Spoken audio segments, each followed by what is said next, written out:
começar dizendo uma boa noite para aqueles que são de boa noite, um bom dia para aqueles que são de bom dia.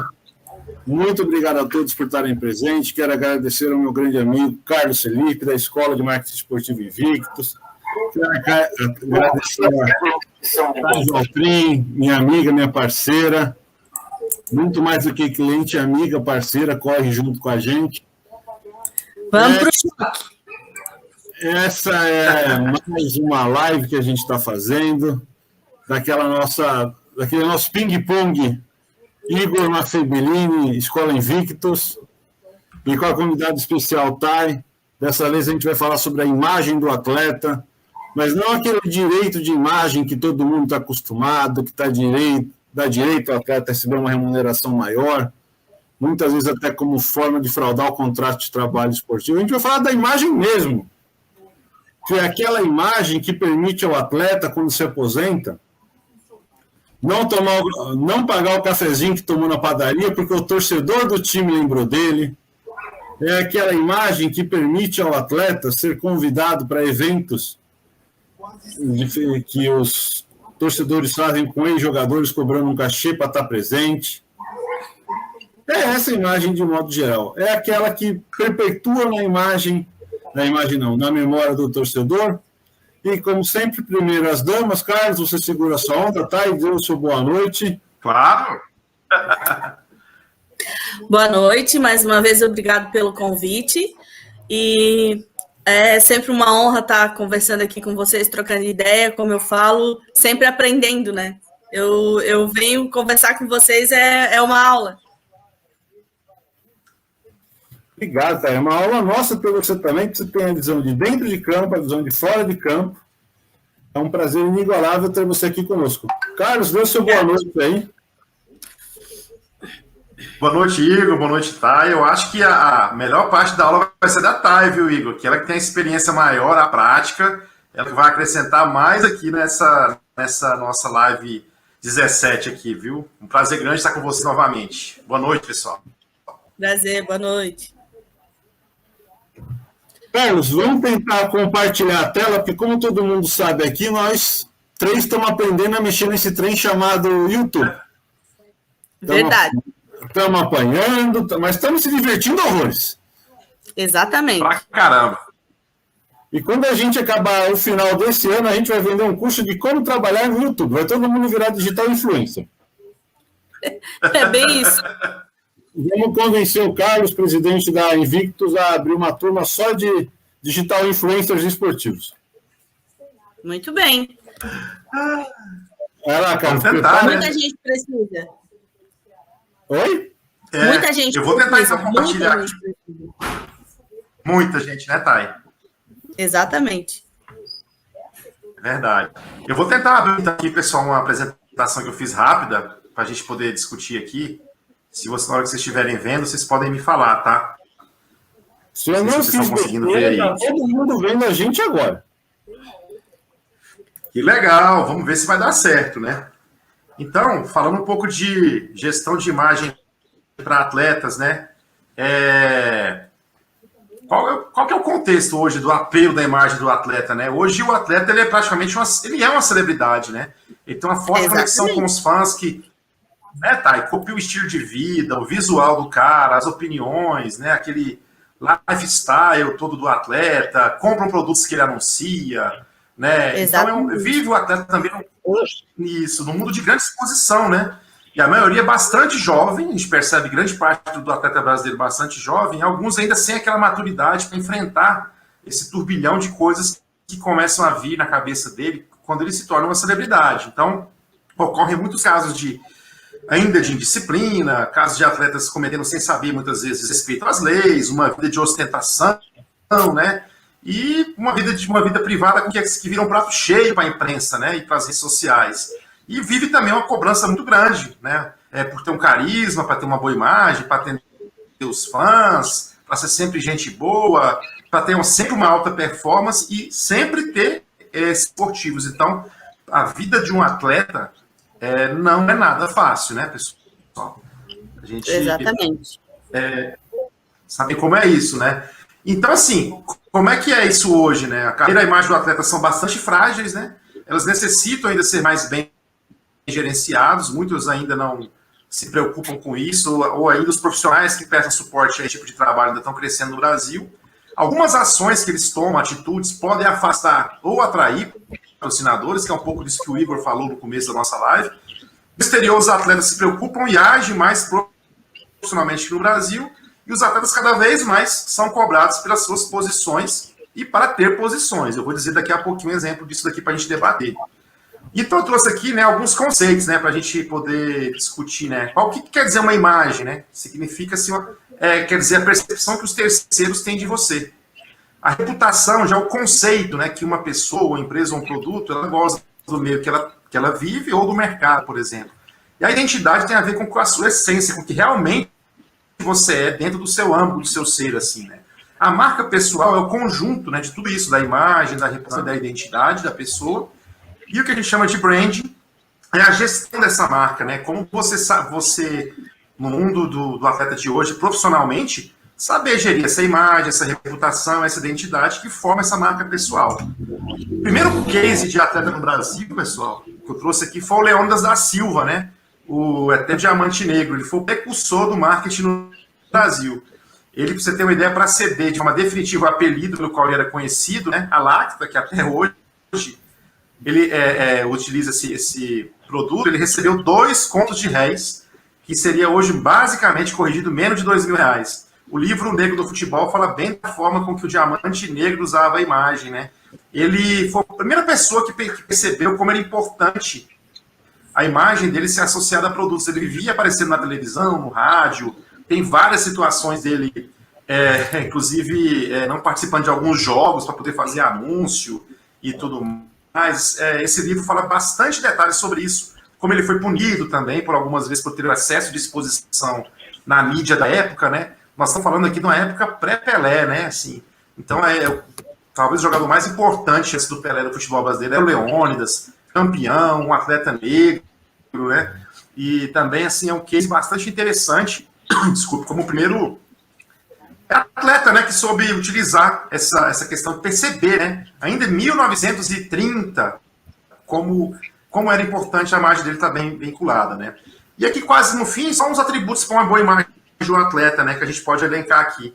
Autoridade, que ele conquista com a experiência, com os resultados dele em campo, com respeito das pessoas, dos atletas que ele interage, né, ter uma boa comunicação, ter carisma, alta performance, né, na sua vida esportiva, constância aqui ao se comunicar, né, seja nas redes sociais ou com a imprensa, saber se posicionar na hora certa, do jeito certo, conhecer seu público, né, conhecer seus fãs, para quem ele está falando, e saber usar todas as mídias, né, mídia social, televisão, rádio, saber se portar.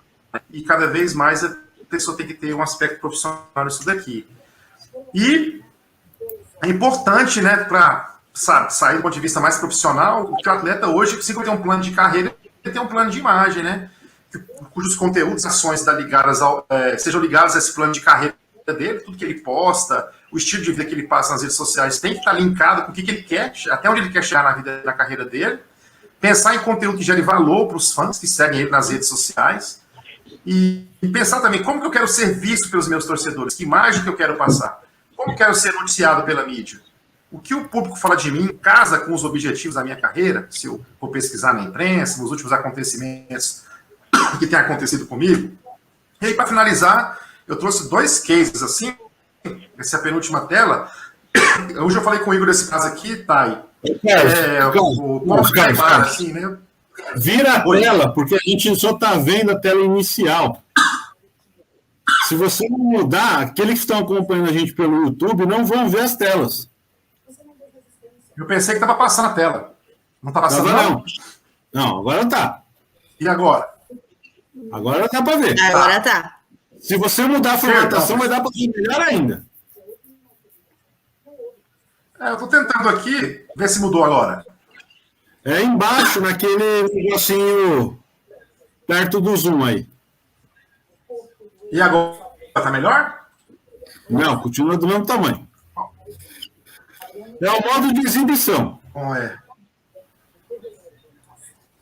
Vamos. Apresentação de slide, você coloca. É a última, perto do Zoom.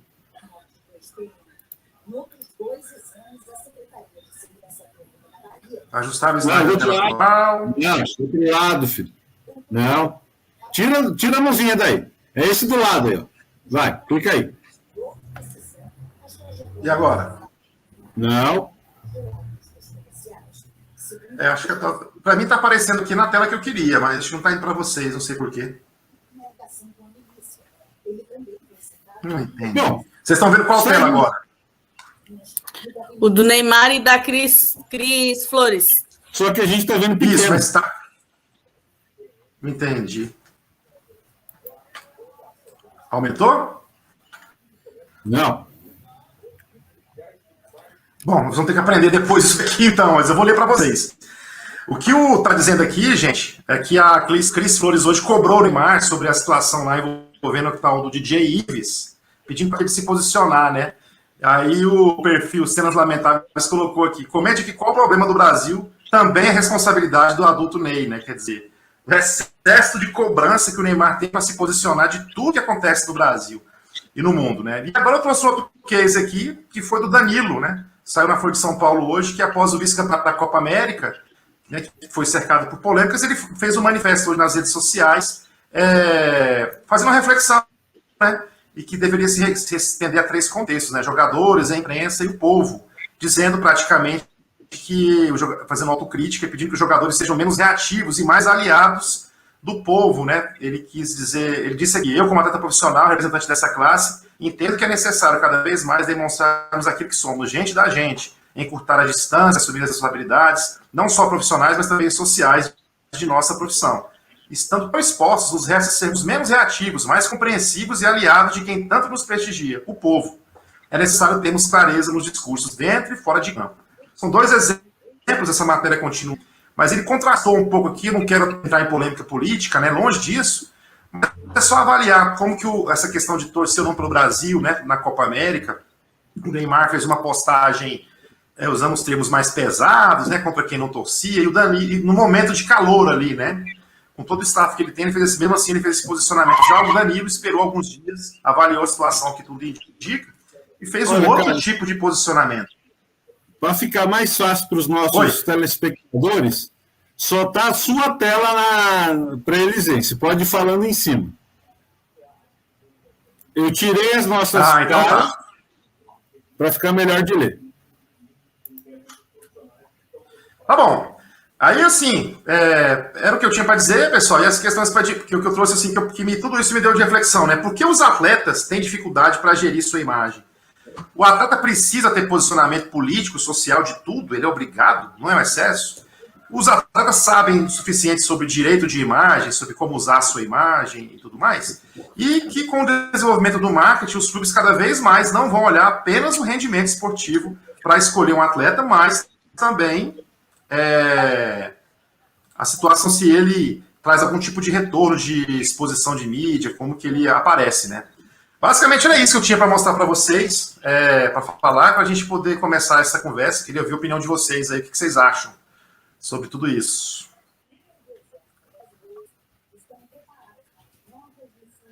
Olha, eu vou usar o comentário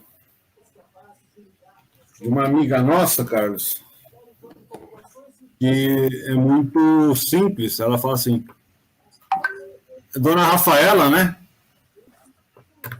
Vulgo Rafinha, que está nos acompanhando, a maior pé vermelha que eu conheço, do alto do seu 1,5 m, ela já vai ficar brava comigo por causa disso. Tudo bem? Ela está lembrando que o pessoal dos outros esportes se posiciona mais do que do futebol. Eu acho que isso é uma coisa que a gente tem que considerar. O futebol não tem tanto posicionamento, e quando tem, às vezes é um posicionamento por demais social e político e menos esportivo. Podemos lembrar do caso da menina no vôlei, que foi suspensa pela frase que ela fez no final do ano passado, do Fora Bolsonaro. Vocês lembram disso? Lembro. Do vôlei, né? Uhum. Do vôlei. e sofreu uma punição. Só para a gente começar a nossa discussão, eu acho que talvez isso seja um dos motivos de atletas no Brasil e no mundo, às vezes, não se posicionarem politicamente. O medo da punição. Porque a Carta Olímpica fala que não é para misturar. É porque, assim, na verdade, envolve muita coisa, né? Por exemplo,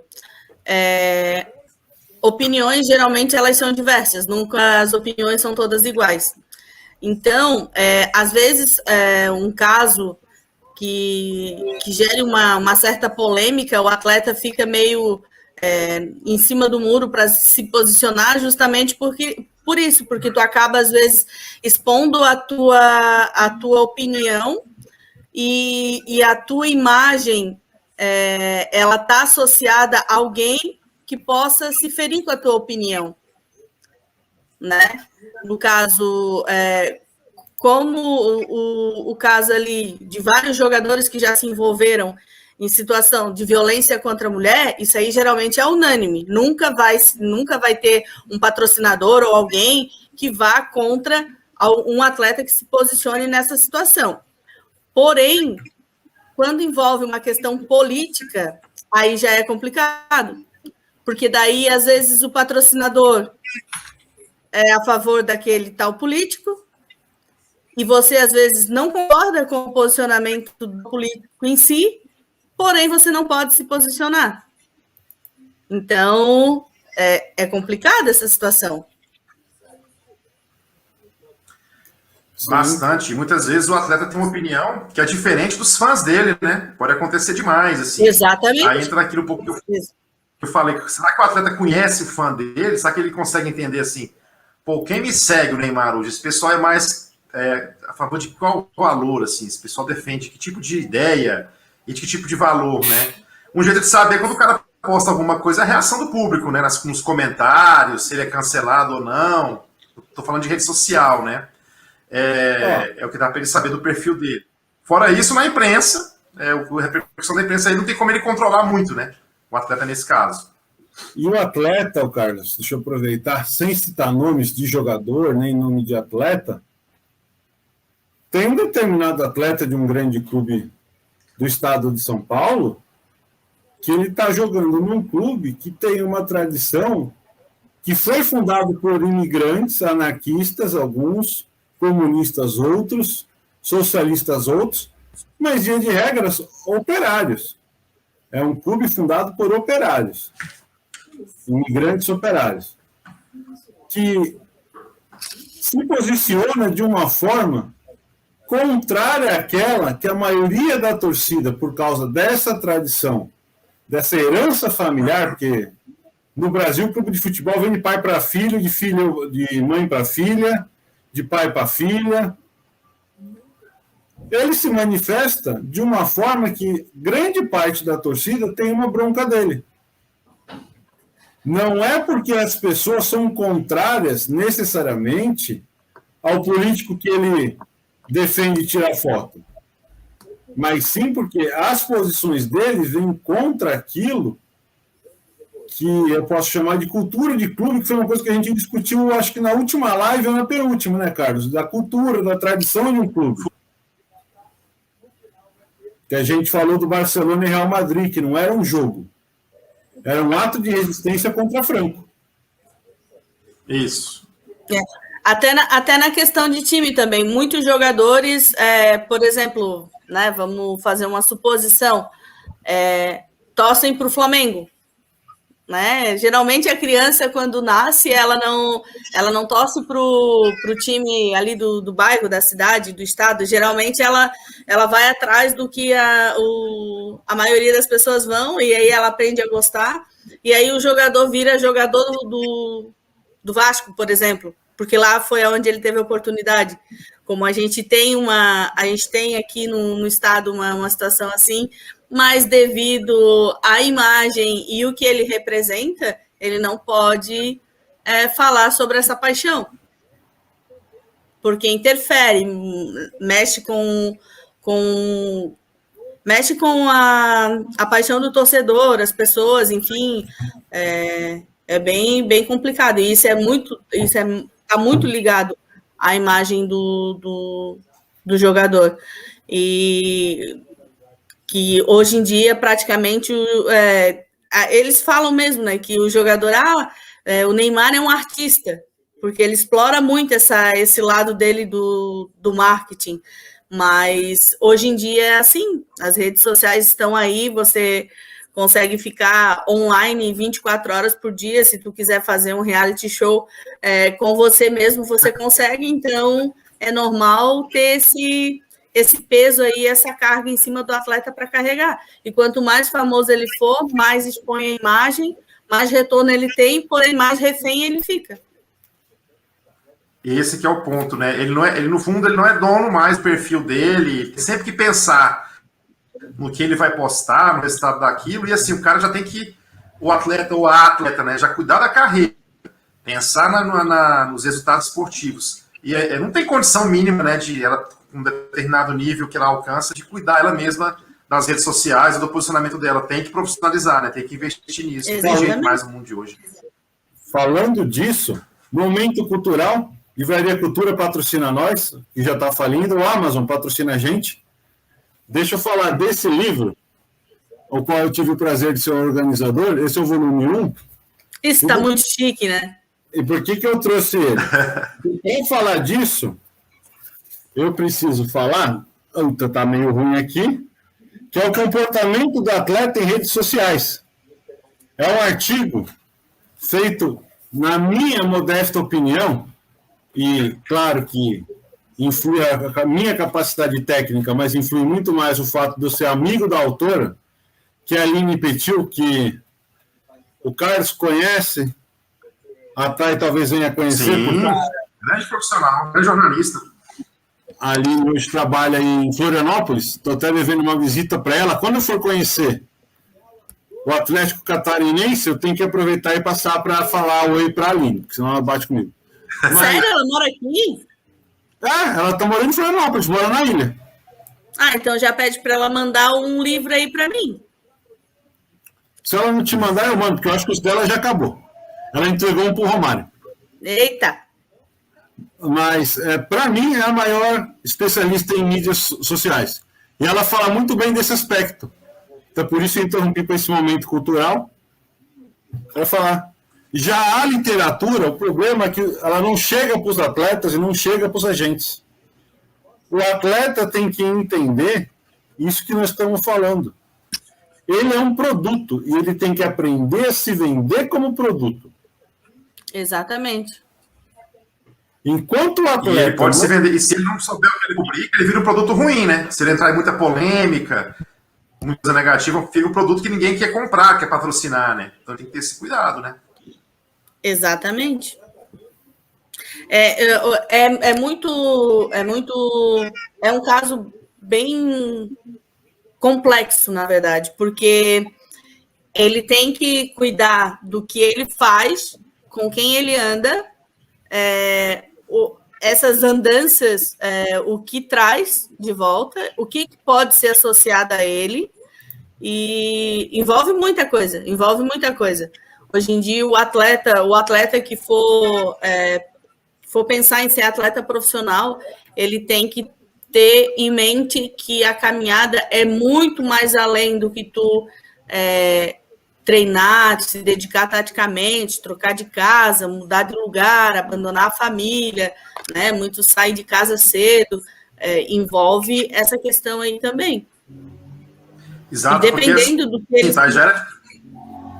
Por exemplo, às vezes a gente teve vários problemas aqui, inclusive um é até meu amigo, que é o Jeff Silva, ele acabou capotando o carro numa curva aqui, na época ele jogava no Avaí.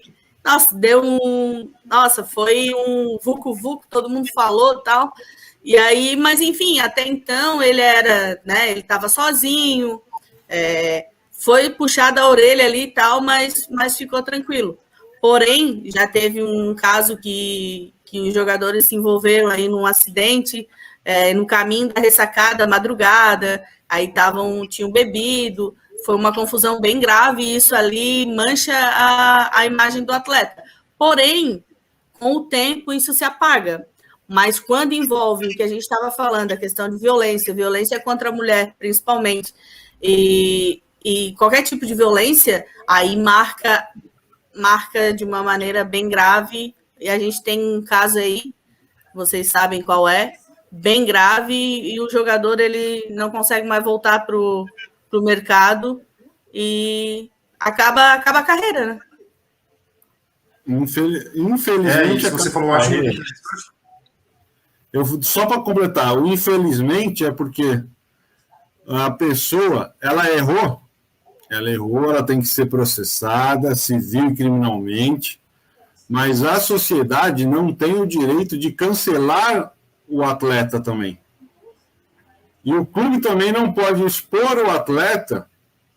Isso foi até o que eu falei no caso de um jogador de futebol aqui de São Paulo, que foi filmado. Não foi filmado, a mulher dele filmou.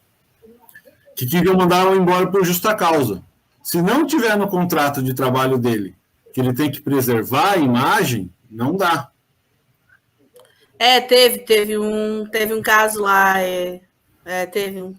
Fora do Brasil, eu fui chamado para dar essa entrevista. Não é certo, não estou falando que é certo, eu só estou falando que também não é certo tirar o atleta da profissão dele. Mas é aí que entra essa questão de vínculo de imagem. O que acontece? Sim. Quando eu falo, o meu time é amador e eu cuido muito disso. Eu falo para as meninas, cuidado onde vão com a camisa de atleta é para estar em treino, para estar em jogo, não é para estar por aí. Porque pode acontecer de se envolver em alguma coisa e relacionar a equipe, porém eu não cuido delas 24 horas por dia, então eu não tenho como controlar. Então o meu controle que eu tenho é esse, e nós somos um clube amador. Mas o atleta... Pode falar, Carlos. O atleta, quando... Não, pode terminar. Quando ele assina um contrato, é complicado, porque assim, muitas crianças... No caso dele, se não me engano, ele era goleiro. Era goleiro. São Paulo aí também. Acho que esses goleiros aí, eles têm problema. Ainda bem que eu já sou casada, senão eu ia correr dos goleiros. Não ia querer nada com goleiro. Goleiro é perigoso. Mas, enfim, muitas crianças se espelham, muitas crianças seguem, acompanham. Pô, daí como é que vai ficar? O clube pensa geralmente nessa questão da imagem, da exposição, da família. Como é que você vai manter uma pessoa, por mais que não esteja no contrato isso e aquilo, entra naquela questão lá da política da boa vizinhança. É errado, juridicamente é errado, mas, infelizmente, é cobrado. Isso que a Thay falou é muito importante, até, por exemplo, a gente ainda vê acontecer no Brasil, por exemplo, algum jogador ou um clube se envolveu num escândalo. Aí, na hora da entrevista, ele dá a entrevista com a camisa do time, com as marcas do patrocinador atrás. Quer dizer, tudo que ele não precisava fazer, né? Para não vincular a marca, né? Assim, tem um símbolo, isso tudo que a Thay falou, 100% de lógica, assim, de razão. Então, a gente ainda vê, cara, se você prestar atenção em muitas crises que acontecem aí graves, como essa que a gente mencionou, por exemplo, o cara às vezes dá entrevista em algum clube, no meu backdrop que é uma entrevista que tinha que ser positiva, e aquilo fica marcado, né? Com as marcas ali atrás, para quem é patrocinador, uma péssima vinculação. Já é ruim pelo episódio, né? Que já existem cláusulas de contrato de patrocínio, né? Eu, durante muito tempo, eu mexi com isso. Isso era muito claro, assim, já pode ser motivo de rescisão, comportamento inadequado, a vinculação do patrocinador àquele episódio de certa forma, né? Sei lá, é difícil comprovar isso, né? Por meio de pesquisa de opinião, mas assim, nenhum patrocinador quer ver a sua imagem vinculada a um escândalo ou a um patrocinado que traz mídia negativa a ele ou os jogadores dele, né? Então esse é mais um aspecto, acho que o jogador tem que ter cuidado, porque a imagem dele não afeta o comportamento dele, não só a imagem dele, mas também da organização do clube, do lugar onde ele trabalha, né? E pode prejudicar, de certa forma, ele diretamente, porque o patrocinador pode cair fora se tiver um episódio muito grave, né? Que afete o clube também, não somente ele. Calma, parou. Vamos prestigiar quem estás nos vendo. Estás nos vendo. Pai, desculpa Sei. quase te cortar aí, mas vamos ler a pergunta do nosso amigo. Terminei. Como é o... Puta, Carlos, como chama o nosso amigo? Eu nunca acerto o nome dele, vai. Davidson. Isso. Como funciona juridicamente esse tipo de exposição de imagem para empresas que fazem contratos vitalícios com os jogadores? Pronto, botar a Thay de volta para tirar o cara. Pronto, voltamos a Thay. Carlos, fala você primeiro, depois eu falo. Não, do ponto de vista jurídico, eu não sei muito assim dizer, mas eu sei que existem, tipo, eu acho que ele quer dizer, tipo, aspectos como a Nike, né, que durante muito tempo fez contrato com o próprio Neymar, tem um contrato vitalício até hoje com o Ronaldo, com outros grandes atletas, né? Eu não conheço a forma jurídica, né, mas do ponto de vista do marketing, são atletas celebridades que alcançam um nível de exposição de retorno tão grande que aquela marca quer se vincular eternamente a ele, né? Ele tem um recall muito grande, mesmo com a vida pós-atleta dele, que compensa, ela vai ali e verifica que compensa continuar patrocinando ele para evitar que um concorrente faça isso, né? E já que sabe que ele vai continuar mesmo depois de terminar a carreira, gerando ainda mídia positiva com os outros trabalhos que ele vier a fazer. Agora, do ponto de vista jurídico, eu acho que deve ser um contrato né, de patrocínio, né, Igor? Não sei se sem data de expiração ou a cláusula dizendo que esse contrato é vitalício, eu não sei os detalhes, eu nunca vi um contrato desse, sabe? Eu explico, mas eu vou deixar a Thay falar primeiro se ela quiser. Nessa situação aí, eu vou passar, porque eu não... Como diz a nossa amiga Glória Pires, prefiro não opinar.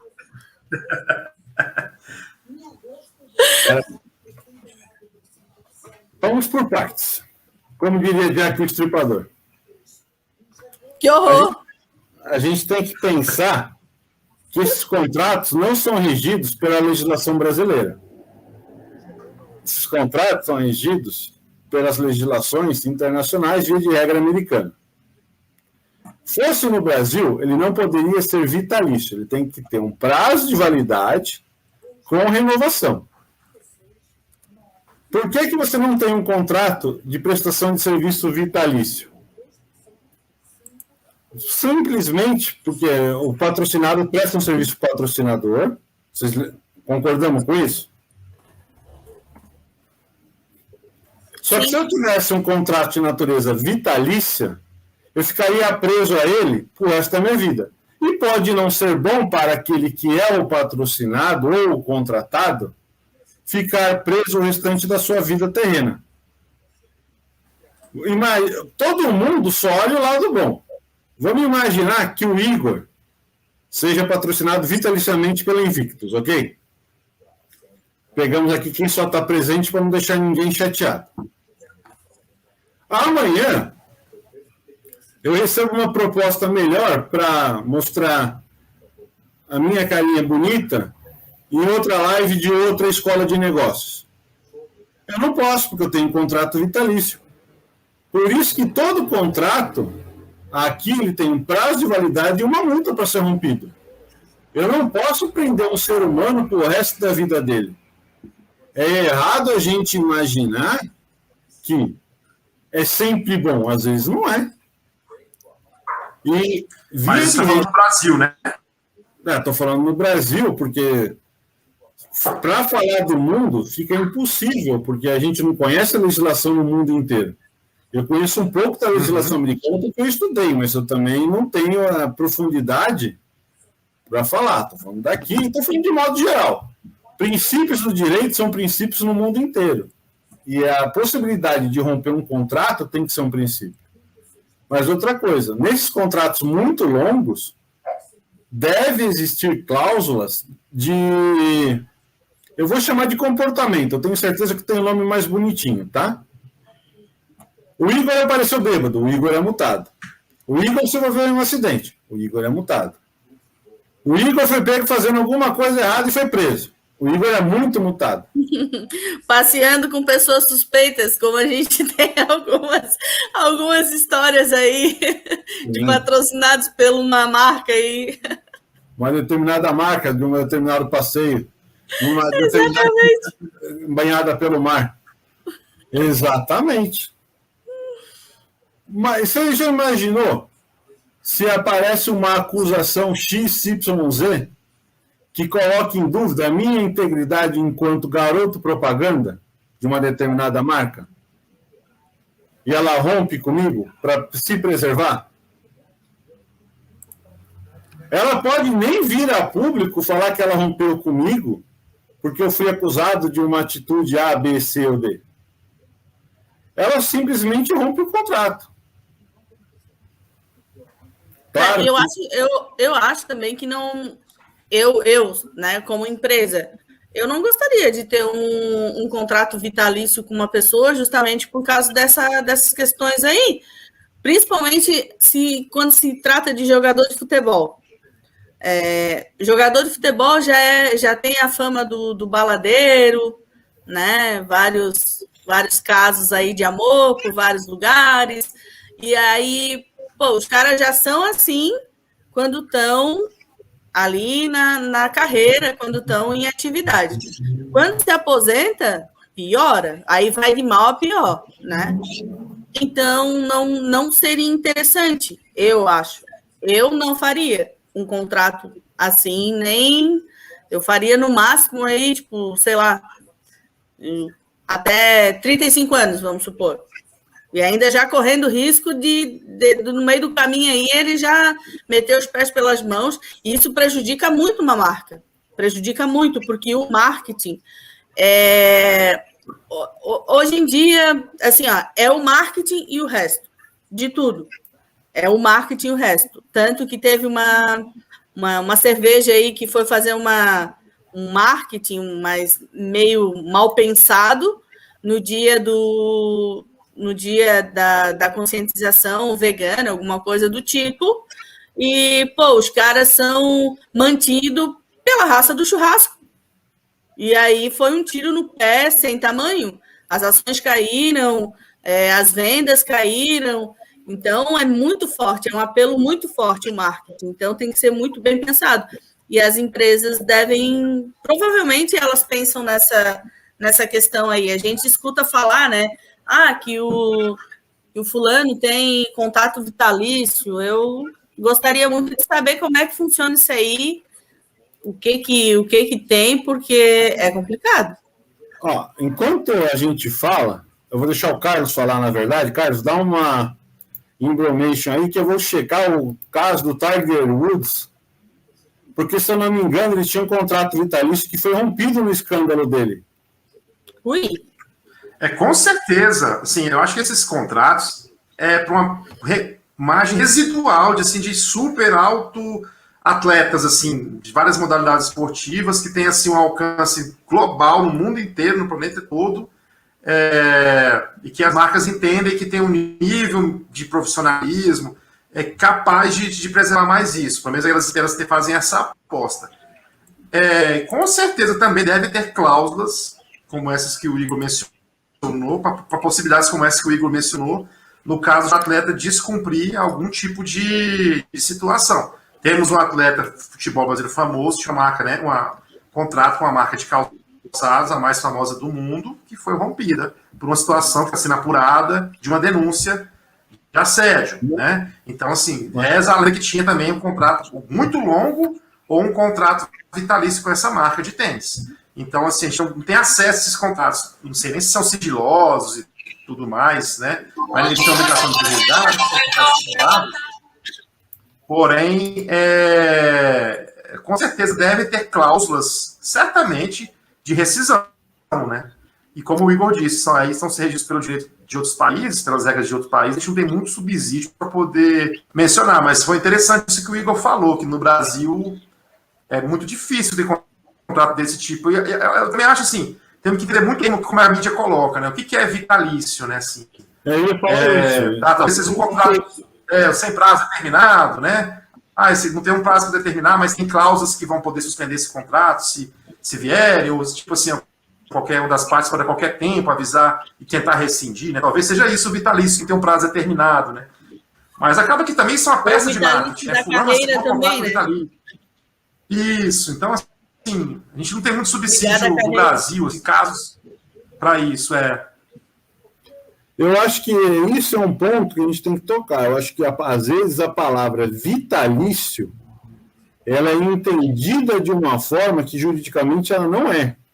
Pode ser um contrato longo, pode ser um contrato com prorrogação automática, pode ser várias coisas, mas eu acho que um contrato vitalício é uma coisa que dificilmente no Brasil, tá? Se sustenta, e poucas vezes no mundo se sustenta, porque as pessoas mudam, nós mudamos. Aquilo que... E a marketing da empresa também muda. Aquilo que eu hoje tenho como valor e meta, representada pelo Igor, amanhã o Igor já não representa mais. Às vezes, para a marca, eu me torno um peso desnecessário de ser carregado. Exatamente. A gente, como a gente estava falando, a gente tem uns, acho que uns 5 atletas aí que tem esses famosos contratos vitalícios aí e que tu olhando, acho que não seria uma boa ideia ter um contrato vitalício com esses caras, porque justamente por envolver muitas coisas, né? Mas a gente não sabe o que é esse vitalício. Talvez o vitalício pode ser na carreira. O que acontece? O vitalício é até a carreira acabar. Acabou a carreira, acabou o contrato. Ou 2 anos após a carreira, 3 anos, 5 anos. Para sempre eu acho que é complicado, mas vai saber. Para todo eu acho que é mais... Fala, Carlos, desculpa. Não, só que eu acho que é tão importante quanto esse tema, assim, né? Acho que de cara ninguém discute, tem que ser exclusivo, né? Se eu assinei um contrato, por exemplo, com uma empresa aérea, eu não vou poder fazer um patrocínio como atleta de outra empresa aérea. Exclusividade né? Eu posso fazer com de alimentos, mas eu posso fazer com de empresa aérea. Exatamente. Exclusividade. Igual registro de marca. Que eu ia falar que, às vezes, o atleta, na verdade, é a atleta, e não fiquem bravos comigo, me chamando de machista, porque o exemplo que eu vou dar aconteceu com uma atleta mulher. Ela tinha um contrato com uma empresa X, ok? Não interessa qual é a empresa. E ela foi para a praia com o biquíni da empresa Y. Ela não se atentou que o biquíni que ela estava usando era de uma concorrente. Tá, ajuda nós aí. Um top eu não sei se posso considerar um biquíni, mas o problema foi esse. Sim, um top é aquele top de academia, né? Mas algumas meninas usam para ir para a praia. Isso. Mas faz sentido, faz sentido. Calma, deixa a Thay falar primeiro. Explica esse negócio pra gente, Carlos. A gente não conhece esse povo. Eu só vi o comentário e vi a foto. Faz sentido, justamente por isso, por ligar. Quando uma marca patrocina alguém, é porque ela quer que seja ligada a ela. Então, o que acontece? A Thay é patrocinada pela Casa da Luluzinha. Então, se a Thay está usando o top da Casa da Luluzinha, então quem segue a Thay ali vai ver, legal aquele top ali, vou usar, vou comprar, será que a malha é boa? Será que fica certinho, veste certinho, tem bojo, não tem bojo, blá, blá, blá, e vai atrás para saber. Mas aí, o que acontece? Aparece lá a Thay com o top do Luluzinho. Mas aí não deve ser muito bom aquele produto lá, porque se ela está usando outro, e as pessoas vão direto nisso, justamente por ter essa ligação da imagem. Então, é por isso que certamente a empresa não gostou, e com razão. Com razão. Não gostou nem um pouco. Eu também não gostaria. Fale, Carlos. Eu mal educadamente cortei sua palavra. É isso que a Thay mencionou, assim, isso é problemático, o atleta tem que ter consciência disso, né? As escolhas que ele faz, da quantidade de patrocínios que ele pode aceitar, né? Que dê sustentabilidade financeira para ele, que não prejudique a carreira dele e também que não prejudique os outros patrocinadores, que se ele aparece demais, ele tem que treinar ainda. Isso prejudica a visibilidade dos outros patrocinadores, o consumidor não consegue entender muito bem, assim, se você abre muito seu leque quais marcas de fato você representa, e com o tempo as marcas começam a fugir de patrocinar você. E que eu acho que é muito importante também, assim, que a gente começou a falar que, de contrato vitalício, contrato de exclusividade por tempo, é que o atleta entender também que ele tem que fazer o trabalho para que aquele patrocinador patrocine de novo, renove, né? Tentar agradar o patrocinador, né? Eu vi muito isso como patrocinador de entidades, de clubes, assim, de modalidades esportivas, muito achar assim, que você tinha uma obrigação de patrocinar e ele fazer o mínimo possível para receber aquele dinheiro, assim. E não como, esse cara me financia, representa, de repente, para algumas modalidades, quase que 100% da receita. Para outros, no futebol menos, né, chega de 20%, mas é uma receita importante. Então, como que eu faço para agradar esse cara, para ele continuar me patrocinando, renovar esse patrocínio, que é interessante para mim, que é uma parceria, né? O Igor falou, prestação de serviço, uma parceria. Então, assim, você tem que cuidar dessa gestão com o seu patrocinador para ele continuar também enxergando valor em você, como celebridade, como atleta, né? Então não é um serviço fácil, esse aspecto também, os atletas têm que se preocupar, né? Com o público dele e com os patrocinadores, agradar os dois lados. E meio que se torna um negócio automático, porque assim, por exemplo, eu sigo lá o Neymar, por exemplo. Eu vou ser bem sincera. Eu uso uma marca de chuteira que eu gosto muito e eu nunca pensei em trocar. Eu sempre uso a mesma marca. Até ganhei outra, usei, mas não fechou tanto quanto a marca que eu uso. E nunca me passou pela cabeça procurar uma outra, mas quando ele mudou, lá estava eu no site dando uma olhada nas chuteiras. Então, isso influencia, às vezes, até no automático, porque, agora que eu estou me lembrando disso, sabe? Foi no automático, eu fui lá ver como é que era, se tinha um modelo que eu gosto de usar, questão de valores, pesquisei ali como é que é, né? Se tinha ali a resenha que eles falam sobre o produto. E isso é muito forte na cabeça de quem segue um atleta, um patrocinado. Que pode ser um atleta, pode ser um cantor, pode ser... Igual a gente teve o caso aí de uma cantora que ela é patrocinada pela Samsung e ela apareceu fazendo stories com o celular da Apple.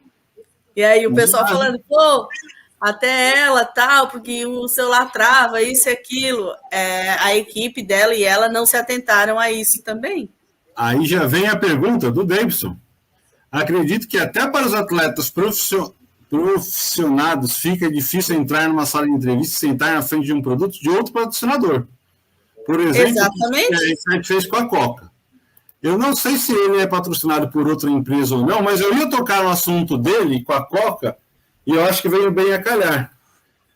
Eu não vou falar o que passou pela cabeça do Ronaldo, porque isso só interessa a ele, mesmo porque é só ele e Deus para saber o que passou. Eu sei o que passou na cabeça dele. Então conta para nós.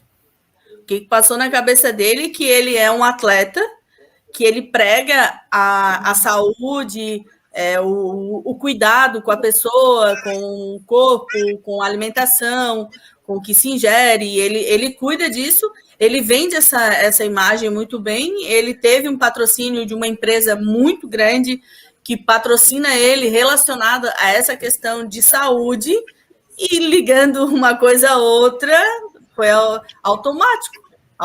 Ele, na hora, ele pensou, não condiz com a minha imagem, não condiz com o que eu prego, com o que eu faço no meu dia a dia, não indico.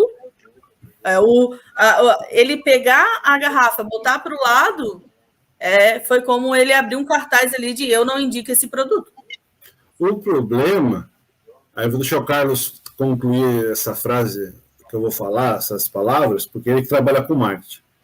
É que juridicamente ele não pode. A Coca-Cola é patrocinadora do evento. Todo mundo que está naquele evento, eu não vou falar que assinou um contrato por escrito, mas tacitamente tem um contrato, tem um código de conduta a ser respeitado. A Coca-Cola, ela é patrocinadora do evento. Ele não tem o direito de tirar a Coca-Cola de lá exceção se for para ele beber. Aí a gente pode imaginar que ele possa mexer ali. Se não for para ele mexer, ele não tem o direito de automudar. Quantas vezes a gente anda vendo entrevista coletiva de futebol com chuteira na frente, com saco de arroz, com saco de feijão? Faz parte, é a hora que o patrocinador está brilhando. Porque dentro de campo, quem brilha não é o patrocinador. O Carlos vendeu o patrocínio, ou comprou o patrocínio, não sei como colocar, mas depois ele explica qual é a função. Dentro dos 90 minutos do campo, quem brilha é o jogador e é a camisa do time. Tanto é que você não consegue ver algumas vezes o patrocínio. Mas na entrevista coletiva, seja na frente, seja no backdrop, é o patrocinador que está brilhando. Exatamente. E tirar o momento de brilho do patrocinador é virar o cara e falar assim, eu estou pagando isso para quê? Nesse caso ali, vamos supor que ele seja multado, né? Não sei se ele foi, mas caso ele seja multado, a multa que ele tomar ali, ela provavelmente vai se pagar com o patrocinador dos produtos que ele defende. Eu ia falar isso. A multa que ele pode ter tomado não cobre o prejuízo da Coca-Cola no dia seguinte, quando as ações caíram. Exatamente. Mas vamos deixar o nosso especialista em marketing esportivo falar. Então, com relação, primeiro, para não esquecer das ações, há uma controvérsia aí, se caíram mesmo por conta disso, né? Eu vi matéria dizendo que elas já estavam caindo mesmo durante o dia e que se recuperaram ao final do dia, era um movimento que já estava mais concatenado.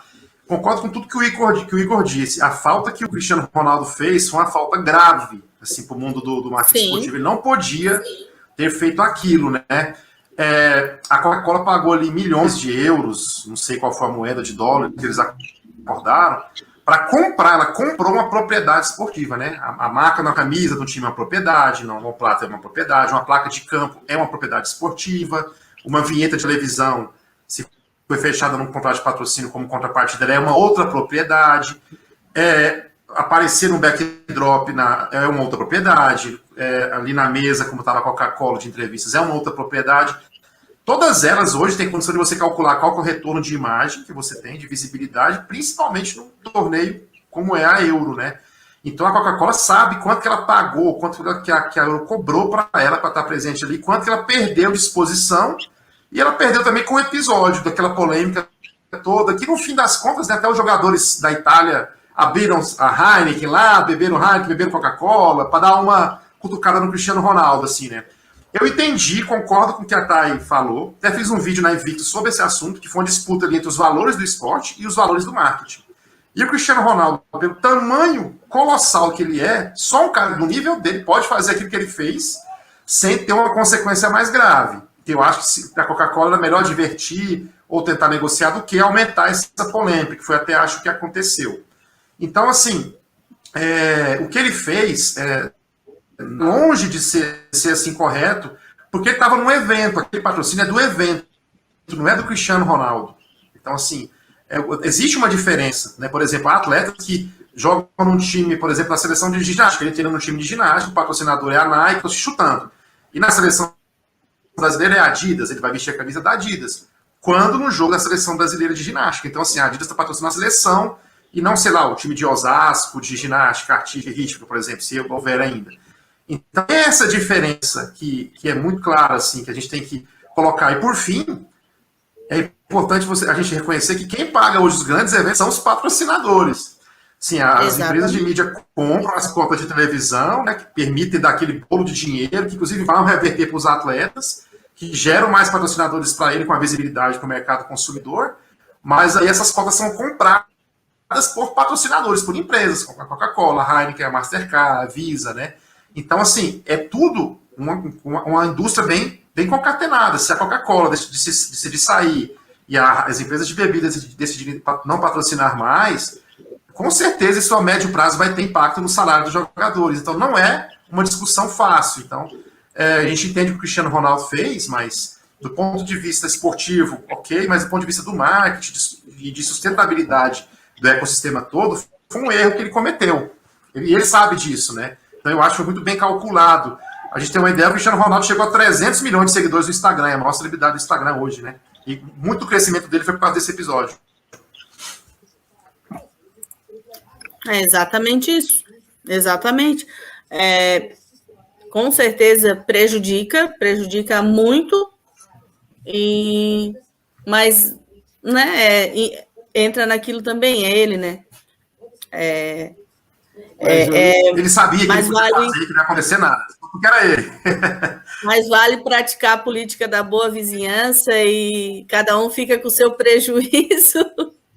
Mas eu ia falar isso, até porque a gente já está indo para 55 minutos, daqui a pouco a gente estoura o tempo de novo. Quando o papo é bom, a gente estoura sempre o tempo.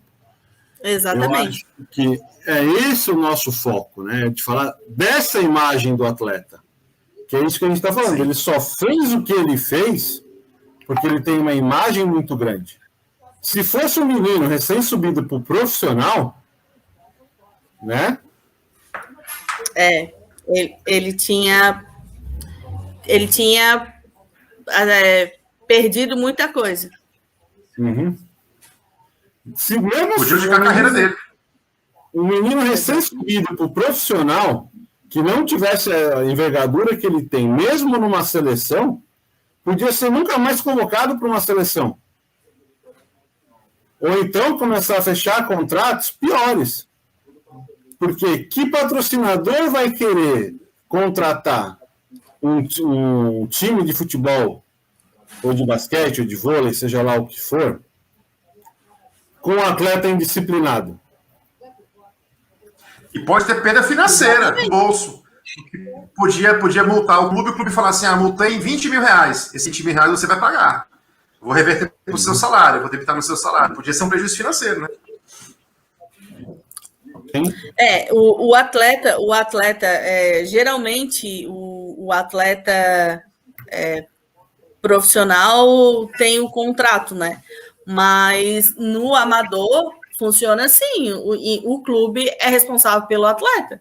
Cada um cuida do seu, cada um conduz o seu ali, olha, não expõe, não faz isso, não faz aquilo, porque isso vai respingar em mim.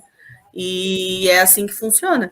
Agora, a gente está falando também praticamente de alguém na nossa atualidade aqui, meio quase que inalcançável. Né? Mas eu queria te fazer uma pergunta, Thay, sobre isso daí, se você me permitir. Como é que é na prática? Como é que é na prática, assim, os clubes, eles tentam monitorar, não digo nem monitorar, mas pelo menos dar aquela olhada na rede social, na vida do atleta e falar... Você já mencionou um pouco daqui, né? Vocês costumam dizer, olha, não faça isso, não fala aquilo. Mas como é que funciona na prática, assim? Quando acontece algo que você orienta? Como é que na prática funciona, assim, do dia a dia, uma entidade esportiva, essa questão dos seus atletas ali, como eles se posicionam? Então, aqui com a Tia Thay funciona muito bem. A Tia Thay faz o papel de chata muito bem. A gente cuida de tudo. Quando a gente fala da camisa, a gente fala dessa exposição, por exemplo, a gente também tem patrocinador, na verdade a gente tem apoiador, né? A gente não tem patrocinador, a gente tem apoiador. Então eu tenho a academia, eu tenho a fisioterapia, eu tenho o Diego, que ajuda a gente, paga muita coisa, atualmente é o nosso patrocínio mais forte que a gente tem, que é onde está pagando as nossas despesas, e eu estou sempre cuidando, estou sempre falando com elas, tipo, gente, vão na academia, vai lá, marca eles, eu cobro toda semana no grupo, eu coloco lá, vamos divulgar eles, porque o que eles têm da gente é essa visibilidade, é essa troca, então eles me dão o espaço, né? Diga-se de passagem, um dos melhores espaços que tem no Brasil de academia. Então, são 45 unidades no Brasil inteiro. Academia de excelente qualidade. Então, o que elas fazem? Elas vão lá, treinam gratuitamente, automaticamente elas marcam o clube. E eu estou sempre ali cuidando e puxando isso. Eu e o Diego, né? Aí, o que acontece? quando eu vejo elas, por exemplo, eu tenho uma atleta que ela tá com problema de joelho, aí vai operar tal. Aí um dia desse tava lá ela fazendo embaixadinha com a bola. Aí eu chamei e falei, pô, olha só, a gente está fazendo isso, a gente tem o fisioterapeuta que está cuidando de você. E aí, como é que fica? Aí, tipo, é o trabalho de alguém que está se disponibilizando para cuidar de você e você não está fazendo a tua parte. Então, a gente cuida muito disso e aqui, para nós, funciona bem. Algumas equipes reclamam, falam para mim, pô, mas as meninas não escutam, não sei se é a maneira de falar ou deixar muito que eu e o Diego, a gente cuida muito disso, a gente cuida exatamente desses detalhes. E aí, quando tu deixa uma coisa, tu deixa outra, aí acaba tu não conseguindo mais controlar. Então, a gente cuida de tudo. A gente cuida da questão de bebida, questão de exposição. Por exemplo, a gente cuida para elas não jogarem em outras equipes, porque pode acontecer um problema. Lá está uma atleta do Atlético envolvida. Então, a gente cuida bem disso e aqui para nós funciona bem. Não funciona para todas as equipes, tá? Amadoras não funciona. Mas a gente tenta.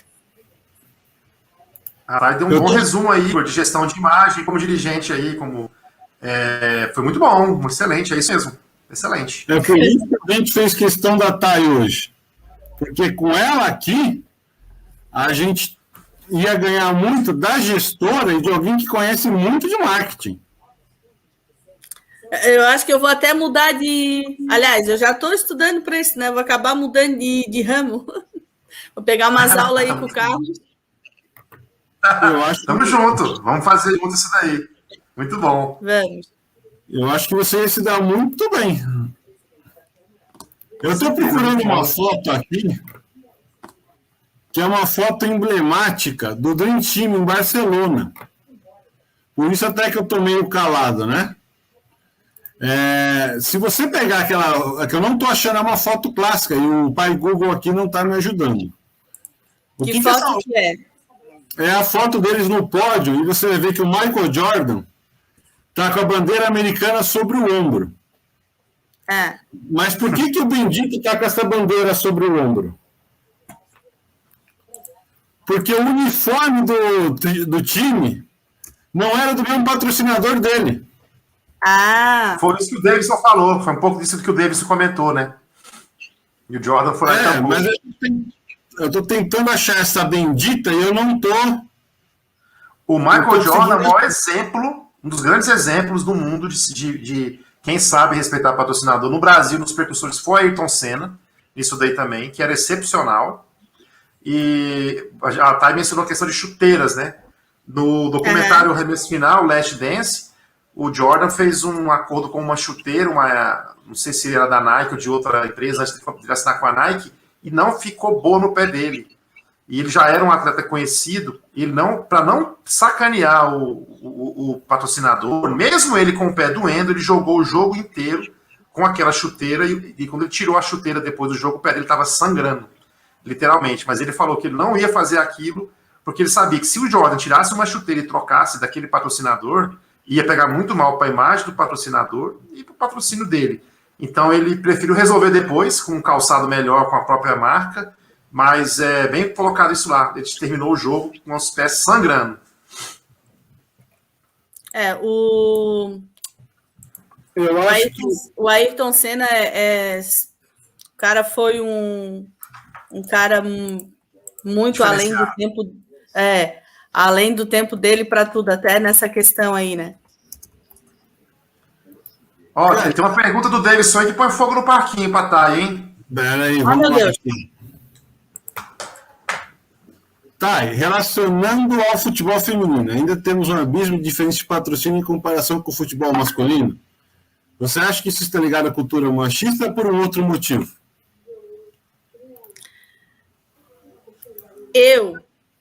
Thay, acho que está ligado diretamente ao marketing. Está ligado. Está muito ligado porque eu até falei na nossa página lá, a gente fez uma live, a gente estava até falando.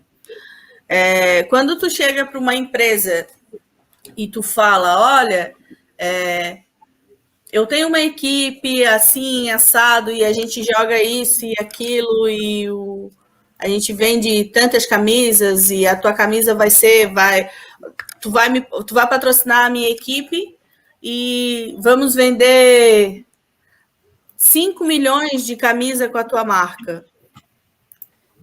A empresa recebe de uma maneira.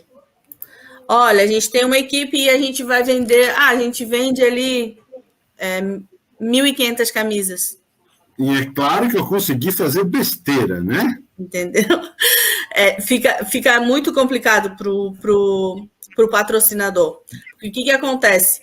Eu mesmo falo para as meninas, tipo, tu chega pro futebol feminino e tu pergunta, você tem uma camisa da seleção brasileira feminina no teu armário? Ela não tem. Muitas não têm. Mas ela tem do Neymar, ela tem do Cristiano Ronaldo, ela tem de inúmeros jogadores masculino, e ela não tem uma camisa da Cristiane, uma camisa da Marta, uma camisa da Formiga. Então, envolve diretamente nisso. E eu falo que é uma questão de número. Quando a gente fala sobre patrocínio de futebol feminino, é uma questão de número. Se tu somar ali, tu vê que as contas não batem, e aí para te conseguir um patrocinador, tu tem que conseguir um patrocinador através do amor, através da paixão, e mostrar por que tu tá fazendo esse patrocínio e por que tu tá correndo atrás desse patrocínio. Eu, por exemplo, eu tenho uma equipe que tem 6 anos, temos uma marca registrada, e agora que a gente está com marca registrada. No INPI, por favor. Exatamente. Então, o que acontece? Agora a gente está abrindo novos horizontes aí através do marketing, buscando apoio, mas o que é esse apoio, o que eu tenho para dar de volta? Então, eu tenho uma equipe que tem 6 anos de estrada, temos vários títulos, estamos almejando agora ser campeões de pelo menos aí 2 ou 3 competições importantíssimas, uma nível nacional, uma nível internacional, as outras nacionais e uma catarinense. Então, agora eu já consigo ir a campo para buscar esse apoio. Mas, ao contrário, como acontece muito, das pessoas chegarem e falar, olha, eu tenho uma equipe feminina e a gente joga campeonatos e eu preciso de apoio. Sim, o som, vocês estão ouvindo? Sim.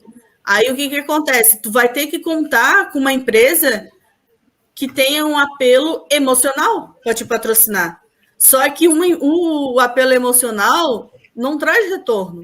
E é o que as empresas pensam. Então, deixa eu contar uma história breve, e é bem breve mesmo, que eu sempre conto, acho que o Carlos já me ouviu contando. Eu fui para a Copa do Mundo na França, né? Do feminino. Na França, eu consegui achar camisa feminina que servisse para esse meu corpinho de bailarina flamenca. 1,93 m, 130 kg. Nossa, bailarina flamenca é ótimo. Eu não comprei porque custava 100 euros. E hoje eu me arrependo de não ter comprado a camisa da França feminina, que é o galinho sem as 2 estrelas. Eles fazem um desenho estilizado por uma galinha, mas eu acho que galinha em francês não tem a mesma conotação pejorativa que tem em português. Mas eu não vou entrar nesse detalhe. E se eu quiser hoje comprar uma camisa da seleção brasileira feminina, eu não consigo uma que me sirva. Exatamente. Para uma que me sirva, eu teria que pedir para alguma cliente nossa, delas de jogo, ainda assim ficar muito apertado. E por que cliente nosso? Porque a gente tem 11 clientes lá, e tem cliente que é grande, maior do que a maioria da população feminina do Brasil, né?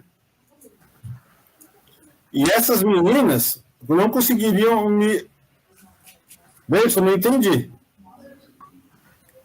Vocês que manjam essas paradas aí de X... Acho que ele tá batendo palmas e saiu em texto em vez de dar do emoji aí. Obrigado, mesmo.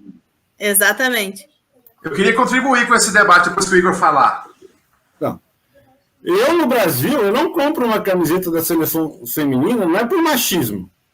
Eu posso comprar da seleção americana feminina, posso comprar da seleção francesa feminina, simplesmente porque tem o meu tamanho. Exatamente, está lá para vender. E eu acho interessante não ter as estrelas na camisa da seleção feminina, por 2 motivos. Eu sei que eu vou tomar pancada do que eu vou falar. Aí eu defino bem qual é a masculina e qual é a feminina, e a feminina fica livre para criar a própria história dela. Eu acho que ficar refém da história do masculino talvez não seja a melhor coisa para a equipe feminina. Sim, porque cada um tem sua história, realmente. Fale, Carlos. Quer falar? Não, eu achei que o posicionamento da Thay foi muito corajoso e muito profissional, de quem entende, porque, assim, é muito fácil a gente cair no lugar comum. É machismo mesmo, porque eu sou, né, ela é mulher, né, ela podia falar que falta apoio e tal. De fato, é verdade que falta apoio. As empresas podem fazer mais. O governo tem a obrigação de fazer mais, e as empresas também têm a obrigação de fazer mais. Mas, assim, o que ela disse foi muito claro. O patrocínio, gente, não é uma coisa filantrópica, não é uma doação. A empresa, quando ela patrocina, ela quer algo em troca, ela quer uma contrapartida, que você está colocado no contrato. A Thay citou muito bem uma. Ela tem um time que já tem uma história de luta que gerou uma consolidação de imagem e de retorno que ela já tem. Mas, por exemplo, alguém vai me vender, pedir um patrocínio. A conversa é bem essa que a Thay falou. Tá, mas o que eu vou ganhar em troca? Camisas, beleza. Você joga onde? Eu te dou tantos ingressos, mas qual a divisão que você joga? Vai quantas pessoas nesse jogo? A marca vai sair para quantas pessoas? Eu te dou placa de campo. Tá, mas seu estádio... Qual que é a média de público que vai no seu estádio? Eu te dou também rede social. Quantos seguidores você tem na rede social? Os seus jogos são transmitidos pela Globo, pelo SBT, ou pela rádio local? Como é que eu vou te dar esse dinheiro? Eu vou ter o que em troca para eu dizer para a sociedade que eu te patrocino? Quais são as contrapartidas, né? E o futebol feminino, e outras modalidades também, né? Não só feminino, mas masculino também, não tem essa visibilidade, esse retorno ainda. Então eles têm um longo trabalho, um longo caminho para eles fazerem, para eles chegarem com uma proposta com algo em troca, mais palpável para que o patrocinador possa investir aquele recurso. Esse é um ponto. O outro é aquilo que eu estava começando a dizer. Por outro lado, as empresas que têm responsabilidade social, elas têm que investir um pouco de recurso para ajudar a desenvolver essa modalidade. Porque muitas vezes precisa de um empurrão, de algum combustível, aquela ideia de que nasceu primeiro o ovo ou a galinha, né? Então, assim, a modalidade não tem muito recurso. Então, ela não vai conseguir crescer se não tiver o mínimo de injeção e dar aquele retorno. Então, falta, por outro lado, para as empresas, na minha visão, acreditar também. E aí a Thay falou muito uma coisa verdadeira. Alguns têm paixão. Às vezes o cara gosta da modalidade, ele tem algum parente, algum conhecido, ele decide apoiar mais por iniciativa pessoal dele. Uma espécie de mecenato. Um mecenato ali, né? Mas não é o jeito mais assim, correto. Então, falta, por outro lado, para as empresas esse entendimento de que o esporte é saúde, né? Se de repente, por exemplo, aquela entidade que não está tão consolidada ainda, mas pelo menos um trabalho social ela fizer para a comunidade, já é alguma coisa que ela está investindo, né? E tem também os patrocínios por lei de incentivo, né? Tem municipal, estadual, federal, que são voltados também para a empresa ter a renúncia financeira de imposto de renda e também ajudar as entidades esportivas. Mas essa questão, concordo plenamente com o que a Thay falou, só com uma pequena ressalva, de que as empresas podem fazer mais, sim, para poder ajudar. Mas aí já não é tanto patrocínio, mas mais uma situação de filantropia, de incentivo. Agora eu vou. Olha, esse é o Diego, a mãozinha dele aí em cima, que a gente está vendo pelas taças. Boa noite, boa noite. Boa noite. Inclusive está com a camisa de torcedor, ó. Olha que camisa bonita. Eu estou sendo organizado, achamos ele. Vira para trás, amor, um pouquinho. E... Aí. Olha que interessante. Ó, a camisa da nossa torcida, ó, tá escrito torcida ali, ela é número 8, porque a gente joga futebol 7. Então, o nosso torcedor é o nosso 8º jogador. Não é a camisa 12, é a camisa 8. Legal. Ele está pegando aqui as medalhas para eu mostrar para vocês. Eu acho que, até para a gente não fugir do tema nesse encerramento, O atleta que joga numa equipe de menor expressão, porque nenhuma equipe é pequena, a equipe pode ter uma expressão de mídia menor. Porque para aquele torcedor, para o dirigente, ela é a maior do mundo. Exatamente. O atleta que está jogando na última divisão ou na primeira, num time sem retorno de mídia, ou num time com uma grande exposição, ele tem que entender que ele é o seu próprio produto. Ele tem que ser leal ao patrocinador. Nem que o patrocinador dele seja a casa de carne na esquina do clube. Se Exatamente. o patrocínio do churrasquinho de gato, do Igor, que vende na esquina, ele que apareça vendendo churrasquinho, comendo espetinho de gato do Igor. Eu não sei se é consagrada no Brasil inteiro, mas aqui em São Paulo é espetinho de gato. Se não for rapaziada, manda um Google aí e procura também. Expressão de... Entra naquilo que a gente falou, às vezes é até meio automático as coisas. Por exemplo, eu tenho patrocínio de uma quadra desde 2015. Ele é meu patrocinador. Então, a gente treina lá, a gente faz amistosos lá. Agora as competições estão sendo lá. E eu jogo durante a semana em outras quadras. Mas eu não me sinto confortável em marcar as outras quadras. E eu não marco. Eu sou leal a eles, independente se eles estão vendo ou não, se eles estão compartilhando ou não, mas eu não exponho. Vou lá, jogo, às vezes as pessoas veem que eu estou jogando, às vezes faço stories ali de algum lance e tal, mas não os traio. Tá certo. Vamos começar a nossa rodada final. Vou voltar a palavra para a Thay, vai para o Carlos. E eu, como anfitrião dessa semana, encerro. Carlos, quem que encerra? É o anfitrião ou é o convidado? O anfitrião. Então tá, você encerra, você termina. Pergunta se o time da menina ganhou pouca coisa. Olha lá. Olha aí.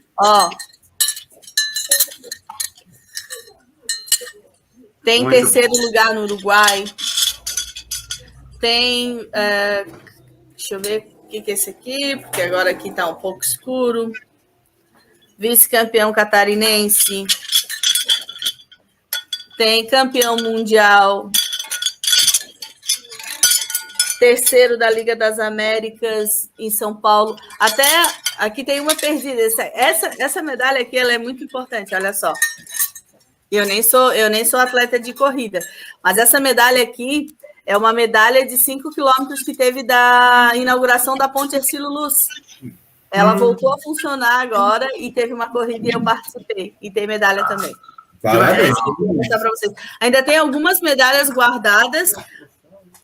Tem os troféus aqui e tal. Tem o troféu de campeão agora está lá na academia, que a gente deixou lá para o pessoal ver como é que ele é. E entra naquilo que eu falei para vocês, tipo, agora eu consigo ir atrás de alguém e mostrar que eu tenho uma história, e mostrar que com o apoio eu consigo chegar mais longe. Então, ter o retorno para a equipe e para o patrocinador, porque eu posso chegar numa competição, por exemplo, a empresa vai me patrocinar e eu posso ser um campeão mundial, e aí a camisa dele vai estar lá. Então, a gente já fez esse caminho aí, e aí agora é hora de sair a campo. Perfeito. Senhor Carlos, sua vez, meu filho. Muito bom. Queria agradecer a Thay, foi uma aula que ela deu pra gente aqui de vida mesmo, foi muito bom. A live já tá com 1h20, tá sendo a nossa maior live, Igor. Sinal de que rendeu muito aqui, né? Por mim ficava mais tempo assim, mas tá muito legal mesmo. Agradecer a você, Igor, também, e aos nossos seguidores aí que vão acompanhar, que estão acompanhando ao vivo e vão acompanhar depois gravado aí no canal do Igor. Cada vez que eu faço uma live dessas, assim, eu vou dormir feliz, porque eu faço o que eu gosto, assim. Adoro discutir esses temas, e principalmente com pessoas que são do mercado, assim, da razão do esporte, né, como a Thay. Ela mostrando as medalhas, assim, uma das coisas que eu mais me emociona, assim, até hoje, foi ter a oportunidade de conhecer atletas olímpicos, né, que foram medalhistas. Já peguei na mão a medalha de ouro de alguns atletas, e isso aí é sagrado, cara. Só Essa que é a razão do esporte, de tudo isso que a gente está falando, são esses resultados aí que transformam as pessoas, né, a sociedade, os clubes, e geram dinheiro, geram negócio, né, geram indústria.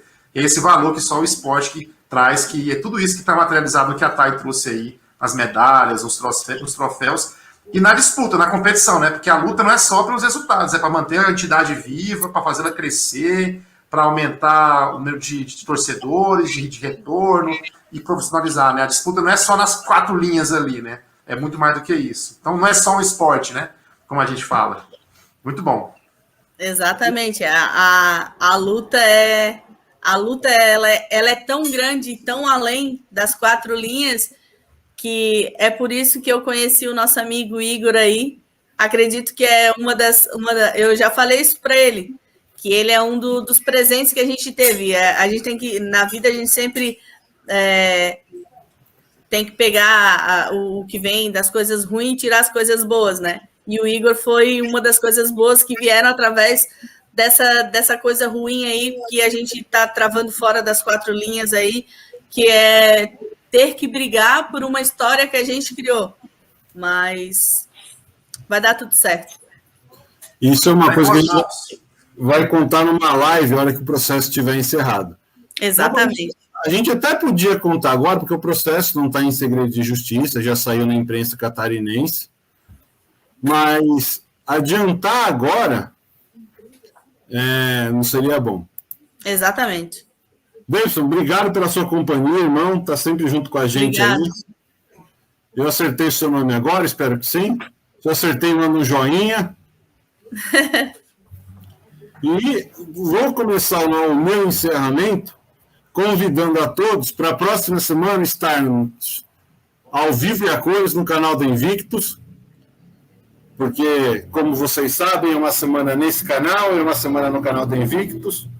Quando é aqui é um pouco mais bagunçadinho, quando é lá o Carlos administra melhor o negócio que eu.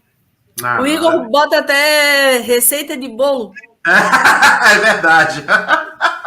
E vocês sabem que eu fui cobrado porque eu ainda não terminei a bendita da receita de bolo. Eu preciso ensinar a fazer esse recheio direito, que eu fui cobrado. Eu recebi um direct no meu Instagram me cobrando essa bendita receita. Tu viu como as pessoas prestam atenção? Sim. Tu viu o poder da imagem? Não é do tempo da Thay, porque a Thay é nova. Do meu tempo, do tempo do Carlos, que um certo jornal de São Paulo publicava receita de bolo, porque tinha censura no Brasil, e os caras, para não deixar o espaço em branco, começaram a botar receita de bolo. E você lembra desses tempos também, né? O bom da gente ter mais de 40, Thay, é que a gente lembra dessas coisas. Gente, obrigado, beijo, abraço para o Edmão. Semana que vem a gente vê no canal. Valeu, gente, foi 10. Até, boa noite para vocês. Valeu, boa noite. Boa noite.